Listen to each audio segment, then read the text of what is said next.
Hi friends, welcome back to my channel. ಇವತ್ತಿನ ವಿಡಿಯೋದಲ್ಲಿ ನಾನು ರಾಜಸ್ಥಾನಿ ಸ್ಪೆಷಲ್ಲು ದಹಿ ತಡ್ಕನ ತುಂಬ ಸುಲಭವಾಗಿ ತುಂಬಾ ಟೇಸ್ಟಿಯಾಗಿ ಯಾವ ರೀತಿ ಮಾಡೋದು ಅಂತ ತೋರಿಸ್ತಾ ಇದ್ದೀನಿ. ಬನ್ನಿ ವಿಡಿಯೋ ನೋಡ್ಕೊಂಡು ಬರೋಣ.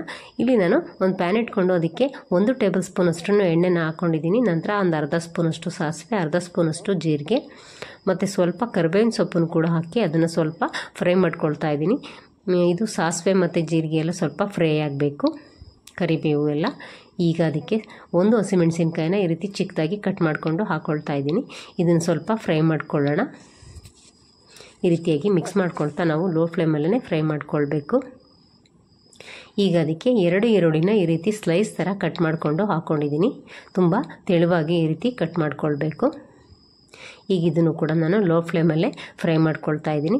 ಇದು ಸ್ವಲ್ಪ ಸಾಫ್ಟ್ ಆಗೋವರೆಗೂ ನಾವು ಫ್ರೈ ಮಾಡ್ಕೊಳ್ಬೇಕು. ನೋಡಿ, ಇಷ್ಟು ಸಾಫ್ಟ್ ಆದರೆ ಸಾಕಾಗುತ್ತೆ.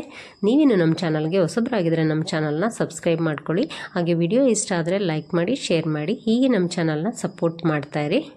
ನೋಡಿ, ಈ ರೀತಿಯಾಗಿ ಅದನ್ನು ನಾವು ಫ್ರೈ ಮಾಡಿಕೊಂಡ ನಂತರ ಅದಕ್ಕೆ ಮಸಾಲೆಗಳನ್ನ ಹಾಕ್ಕೊಳ್ಳೋಣ. ಈಗ ಇಲ್ಲಿ 1/4 ಸ್ಪೂನಷ್ಟು ಅಚ್ಚ ಖಾರದ ಪುಡಿ, 1/4 ಸ್ಪೂನಷ್ಟು ಧನಿಯಾ ಪುಡಿ, ನಂತರ ಅದಕ್ಕೆ 1/4 ಸ್ಪೂನಷ್ಟು ಅರಿಶಿನ ಪುಡಿ, ಹಾಗೆ 1/4 ಸ್ಪೂನಷ್ಟು ಜೀರಿಗೆ ಪುಡಿನ ಹಾಕ್ಕೊಳ್ತಾ ಇದ್ದೀನಿ. ಈಗ ಇದನ್ನು ಸ್ವಲ್ಪ ಚೆನ್ನಾಗಿ ನಾವು ಮಿಕ್ಸ್ ಮಾಡಿಕೊಂಡು ಗ್ಯಾಸ್ನ ಆಫ್ ಮಾಡಿಕೊಳ್ಬೇಕು. ಈ ರೀತಿ ನಾವು ಚೆನ್ನಾಗಿ ಮಿಕ್ಸ್ ಮಾಡಿಕೊಳ್ಬೇಕಾಗುತ್ತೆ. ಈಗ ಅದಕ್ಕೆ ರುಚಿಗೆ ತಕ್ಕಷ್ಟು ಸ್ವಲ್ಪ ಉಪ್ಪನ್ನು ಕೂಡ ಹಾಕ್ಕೊಳ್ಳೋಣ. ಈ ರೀತಿ ಚೆನ್ನಾಗಿ ಮಿಕ್ಸ್ ಮಾಡ್ಕೊಂಡ ನಂತರ ಉಪ್ಪನ್ನು ಹಾಕ್ಕೊಳ್ತಾ ಇದ್ದೀನಿ. ಈಗ ಇದನ್ನು ಕೂಡ ಮತ್ತೆ ಇನ್ನೊಂದು ಸತಿ ಚೆನ್ನಾಗಿ ಮಿಕ್ಸ್ ಮಾಡಿಕೊಳ್ಬೇಕು.